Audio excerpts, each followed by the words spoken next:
नमस्कार। आप सभी का बहुत बहुत स्वागत है हमारे खास कार्यक्रम संतान सुख में और मैं हूं आपके साथ रश्मि मेनन। दर्शकों, संतान एक ऐसी खुशी होती है जो हर कोई चाहता है कि उनके जीवन में ये खुशी एक बार जरूर आए। हर कोई चाहता है उनको संतान की प्राप्ति हो जाए, उनका घर आंगन किलकारियों से गूंज उठे और वही संतान बड़ी होने के बाद उनके बुढ़ापे का सहारा बने। लेकिन हर कोई इतना खुश नसीब नहीं होता कि उनको ये खुशी हासिल हो जाए। बहुत से लोग ऐसे होते हैं जिनको संतान की प्राप्ति नहीं हो पाती, बार बार मिसकैरेज हो जाता है, तमाम प्रकार के प्रयास करते हैं, आयुर्वेद का सहारा लेते हैं, ज्योतिषाचार्यों के पास जाते हैं, आईवीएफ करवाते हैं, लेकिन उनको संतान की प्राप्ति नहीं हो पाती है। आखिरकार क्यों ये सब समस्याएं उत्पन्न होती हैं? किस प्रकार से आपका घर आंगन किलकारियों से गूंज सकता है? कैसे आपको संतान की प्राप्ति होती है? कैसे आपकी खाली झोली भर सकती है? यही सब आपको बताने के लिए आज हमारे साथ स्टूडियो में मौजूद है जाने माने प्रसिद्ध डॉक्टर नरेंद्र राठी जी। तो आइए इनका स्वागत करते हैं। डॉक्टर साहब, आपका बहुत बहुत स्वागत है। तो दर्शकों, आपको बताना चाहूंगी कि डॉक्टर साहब जो हैं वो 10 साल से, लगभग 10 साल से ज्योतिषाचार्य के माध्यम से, साथ ही आयुर्वेद के माध्यम से लोगों को ये बताते हैं कि कैसे उन्हें संतान की प्राप्ति हो पाती है। साथ ही साथ सर जो हैं उनका अपना एक इनफर्टिलिटी क्लिनिक है, डॉक्टर राठी इनफर्टिलिटी क्लिनिक, जो कि जनकपुरी में है।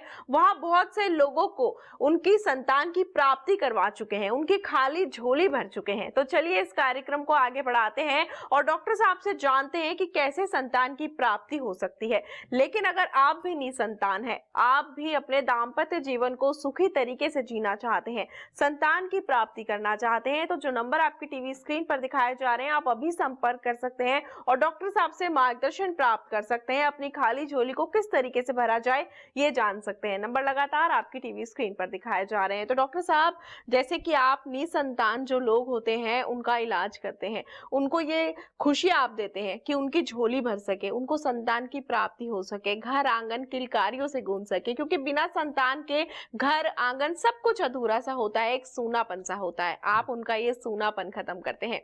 लोगों के पास जब कोई और ऑप्शन नहीं रह जाता, संतान की प्राप्ति नहीं हो पाती, तो एक ही मात्र ऑप्शन रह जाता है आईवीएफ। लेकिन आजकल देखा जाता है कि आईवीएफ बहुत ज्यादा फेल हो रहा है, तो उसका कारण क्या है? देखिए, यदि आज की बात करें, ये आज की बात नहीं है, यदि आप गूगल करेंगे तो गूगल पे आपको जो रिजल्ट मिलेंगे वो 40% होते हैं। 40% का मतलब ये हुआ कि आपको 40% ही सफलता मिल सकती है आपको आईवीएफ से। तो बेसिकली होता क्या है कि जो एग की क्वालिटी है वो अच्छी नहीं हो पा रही है। उसका वजह ये है कि बौद्धिक, ऐसा बताया जाता है, रिसर्च जो हमारे पास सामने आई है उसमें ये बताया जाता है कि जैसे जैसे आदमी की बुद्धि की क्षमता बढ़ती जाती है तो एएमएच का लेवल है वो कम होता चला जाता है। आजकल आप गांव में भी देखोगे तो वहां पर फर्टिलिटी की इतनी दिक्कत नहीं है, और जो मेन दिक्कत आ रही है वो एएमएच को लेके आ रही है। और अभी कुछ दिन पहले हम लोगों के पास में नवभारत टाइम्स की एक बहुत अच्छी रिपोर्ट आई थी, उसमें भी ये बताया गया था 21 साल की उम्र में भी जो हम लोग कर रहे हैं, एएमएच के टेस्ट करके देख रहे हैं, उसमें भी उनके जो है काफी या तो नीचे हैं या ऊपर हैं। मतलब ये 2 से 4 के बीच में होना चाहिए नॉर्मल इसका लेवल। तो हम लोग जो देख रहे हैं वो करीबन 1 पॉइंट कुछ या 0.94 इस तरह के जो हमें इसके रिजल्ट मिल रहे हैं। या फिर कुछ पेशेंटों में देखा गया 16 है, 18 है, 22 है।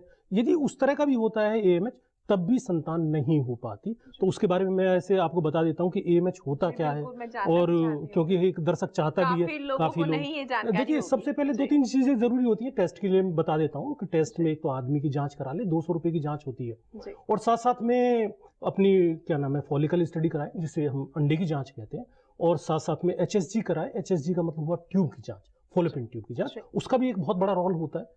और साथ साथ में एएमएच जरूर कराए। एएमएच लेडीज का होता है, वो कभी भी करा सकते हैं, मतलब उसका मेंसेस से कोई लेना देना नहीं है, खाली पेट या भूखे पेट उसकी कोई जरूरत नहीं है, जब भी चाहें अच्छी सी लैब से करा सकते हैं। यदि आपका एएमएच 2 से 4 के बीच में है तो आपका मतलब बहुत बड़ा सिरदर्द खत्म। इसका मतलब ये हुआ कि आपकी एग की क्वालिटी बहुत अच्छी है। एएमएच हमें दोनों चीज को दर्शाता है कि आपकी क्वालिटी कैसी है, क्वांटिटी कैसी है। मतलब एक जो अंडे हैं वो माँ से मिलते हैं गर्भकालीन, और इसके बाद में वो जब बच्चा बड़ा होता है, और बच्चा बड़ा होने के बाद में वो अंडा एक एक पक के बाहर आता है, और पक्के आने के बाद में उसी से बच्चा बनता है। जो भ्रूण तैयार होता है, एम्ब्रियो कहते हैं हम लोग अपनी भाषा में उसको, वो एग से ही बनता है। तो ये एएमएच का जो टेस्ट है वो यही बताता है कि एग की क्वालिटी कैसी है। यदि वो 2 से नीचे आ रही है तो समझ लीजिए आपके अंडे अच्छे नहीं है। यदि 4 से ज्यादा जा रही है, जैसे हम लोगों ने देखा, ये पेशेंट था हमारा, एक दिल्ली का पेशेंट था जिसमें करीबन 16 के आसपास इसमें था ये पेशेंट, और 16 को हम लोगों ने 2 महीने ये मेडिसिन दी हम लोगों ने, तो 2 महीने के बाद में इसकी जो रिपोर्ट है वो करीबन 7.57 आई है इसमें। तो ये 7.57 भी अभी ज्यादा है, 4 के आसपास मैंने बताया। इसमें होता क्या है कि इसमें हर महीने जो एग निकलता है वो एक एग निकलता है मेंसेस के करीबन 12 से लेकर 16वें दिन के बीच में। एक मोटा आइडिया बता रहा हूँ आपको। तो 12 से 16वें दिन के बीच में जो एग निकलता है, इसमें 500 से 600 एग जो है भाग लेते हैं, रेस लगाते हैं एक तरह की। वो आपकी जो लगाते हैं, ये फॉलिकल स्टडी से हम लोग इसको देख सकते हैं। ये होता है, यहाँ पर अंडे होते हैं, ये फॉलोपिन ट्यूब होती है, एक राइट में एक लेफ्ट में। तो यहाँ ये रेस लगती है और इस रेसिंग में से एक अंडा ही मैच्योर होके निकलता है। अब उस अंडे की यदि क्वालिटी अच्छी नहीं है तो बच्चा नहीं हो पाएगा।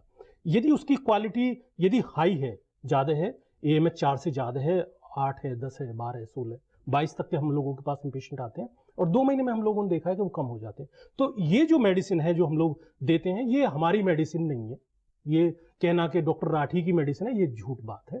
भेषज रत्नावली का ये पृष्ठ संख्या है 729, इस पृष्ठ संख्या पे ये दवाई लिखी हुई है। और हमने करीबन मुझे 25 साल हो गए आयुर्वेद का ज्ञान लिए हुए, और 25 साल में हम लोगों ने इस दवाई को दे के देखा।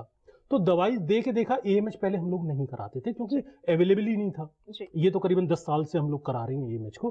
तो पहले हम लोग दवाई दे दिया करते थे, हमें भी नहीं पता होता था कि इससे होता क्या है। पर अब पेशेंट, अच्छा टेस्ट भी थोड़ा महंगा है, सभी से कह भी नहीं सकते कि भाई आप बार बार करा लो। तो पेशेंटों के पास भी अब इतना पैसा है कि वो करा सकते हैं, टेस्ट करा सकते हैं। तो हम लोग यही कहते हैं कि 2 महीने आप दवाई खाओ। अच्छा, 2 महीने के बाद में यदि आपको रिजल्ट मिलेंगे तो मिल जाएंगे।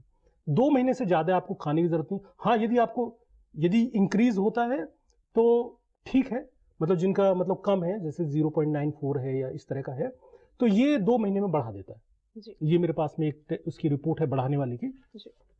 ये एक आईवीएफ सेंटर था, उसमें से ये पेशेंट आया था, 0.97 इसकी रिपोर्ट थी ये वाली, और इसको हम लोगों ने 2 महीने दे के देखा, तो 2 महीने में ये इसको 1.45 की रिपोर्ट हमारे पास में मिली इसको। ये आईवीएफ में गया था तो इसको एग डोनर के लिए कहा था। इनमें देखिए करते ही हम इसलिए हैं ये एग को, यदि ये 0 पॉइंट से नीचे होता है तो बाहर से हम अंडे लेते हैं जी। तब बच्चा बना के करते हैं। यदि ये बढ़ा हुआ है तो उसके एग से तो करेंगे हम लोग, पर इसमें जनरली हम लोग जो देख रहे हैं, यदि हम आईवीएफ भी करते हैं तो एबॉर्शन हो जाते हैं क्योंकि एग की क्वालिटी अच्छी नहीं है। यही कार्यक्रम का जो मकसद है कि यही है कि मरीज समझे कि उसके अंडे की क्वालिटी अच्छी होनी चाहिए। यदि उसकी क्वालिटी अच्छी है तो उसको पक्का संतान हो जाएगी। यदि ट्यूब खुली हुई है तो आईवीएफ तक जाने की जरूरत नहीं है। कई बार ऐसा होता है कि रेसे इसके ट्यूब के, जो मैं आपको दिखा रहा था, ये फॉलोपिन ट्यूब होती हैं, तो कई बार ट्यूबरक्लोसिस वगैरह हो जाती है। तो जब ट्यूबरक्लोसिस इसमें हो जाती है, देखिए एग यहाँ से आता है, यहाँ से ये खींच के लाती है। इसके 3 काम होते हैं ट्यूब के। अंडे को जो बच्चा कंसीव होता है वो इसी में होता है। कभी कभी आपने सुना होगा एक्टोपिक प्रेगनेंसी हम लोग बोल देते हैं, एक शब्द बोलते हैं डॉक्टरी भाषा में, एक्टोपिक प्रेगनेंसी। उसका मतलब ये होता है कि यहीं पर वो बच्चा रुक गया जी। तो वो बच्चा नीचे यूट्रस में नहीं आ पाया। यदि यूट्रस में नहीं आ पाया तो यहाँ रुक गया, तो उसको एक्टोपिक कह देते हैं। वो एक्टोपिक भी इसी वजह से होती है कि ये ट्यूब अपनी प्रॉपरली काम नहीं कर रही है। इसके 3 काम होते हैं। एक तो फर्टिलाइज करवाना, वहीं पर स्पर्म ऊपर जाएगा ट्यूब तक। यदि ट्यूब तक स्पर्म जा रहा है और अंडा उधर से आ रहा है तो उसको ये 3 दिन संभाल के रखती है बच्चे की तरह, और 3 दिन के बाद में इसको नीचे वापस यूट्रस में भेज देती है। जैसे आम धारणा होती है कि यूट्रस में बच्चा होता है, बच्चा कंसीव होता है ट्यूब में, इसीलिए जो आईवीएफ वालों ने भी नाम रखा है टेस्ट ट्यूब बेबी। तो वो ये ट्यूब वाला काम बाहर कर लेते हैं जी। तो जो आईवीएफ में होता है, तो आईवीएफ फेल होने की वजह ये 2-3 ही है, या तो इंडोमेट्रियम लेयर का ठीक ना होना, या आपका एएमएच का गड़बड़ होना, या स्पर्म की क्वालिटी का अच्छा नहीं होना। यदि इंडोमेट्रियम लाइनिंग भी गड़बड़ाई हुई है तब भी आईवीएफ फेल हो जाएगा आपका। तो उसमें वैसे पहले सिम्टम हम लोगों को मिलते हैं कि या तो मेंसेस कम आएगा या मेंसेस जरूरत से ज्यादा आएगा। यदि ये सिम्टम है तो जरा अपने डॉक्टर से पूछिए।